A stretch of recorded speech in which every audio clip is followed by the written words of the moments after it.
संत आश्रमबापू आश्रमात गुरुपौर्णिमेचा सोहळा भक्तिमय वातावरणात साजरा झाला। यावेळी बापूंच्या चरणपादुकांचं पूजन करण्यात आलं।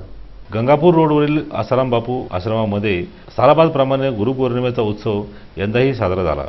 पहाटेपासूनच आश्रमात भक्तगणांची वर्दळ सुरू होती। यावेळी गुरुदेवांची आरती आणि होम हवन करण्यात आलं।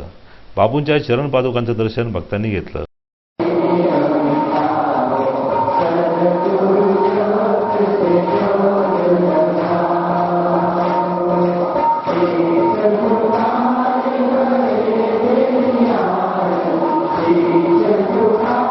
या दरम्यान बापूंच्या सत्संगाचं श्रवण करण्यात आलं।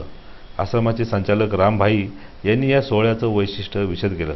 परम पूज्य संत श्री आसाराम जी बापू के द्वारा ऐसे हजारों आश्रम है जहाँ पे पूरे भारत में और देश विदेश में बड़े धूमधाम से व्यास पूर्णिमा यानी गुरु पूर्णिमा मनाई जा रही है। कुछ लोगों का कहना है या कुछ विधर्मी लोग ऐसा बोलते हैं कि भाई देखो बापूजी के लोग टूट गए, लेकिन आप ये देख रहे होंगे कि नासिक आश्रम में आज इतनी भीड़ है कि पंडाल में बैठने के लिए लोगों को जगह भी नहीं मिल पाई।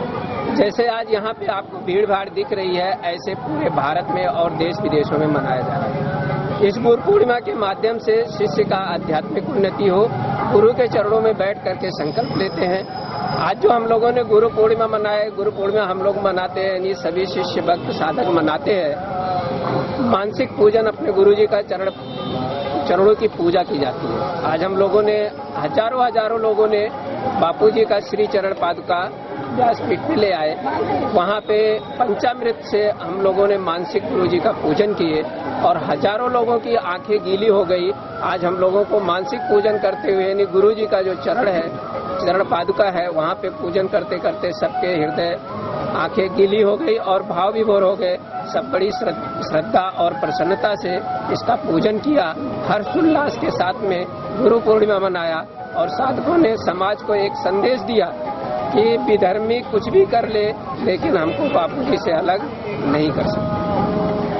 और आज ऋषि प्रसाद जयंती के निमित्त हजारों लोग इस सेवा का संकल्प लिया कि बापू जी का संदेश हम घर घर में लोगों तक पहुंचाएंगे। आश्रमातील कुटिया दर्शनाचा लाभ सर्वांनी घेतला।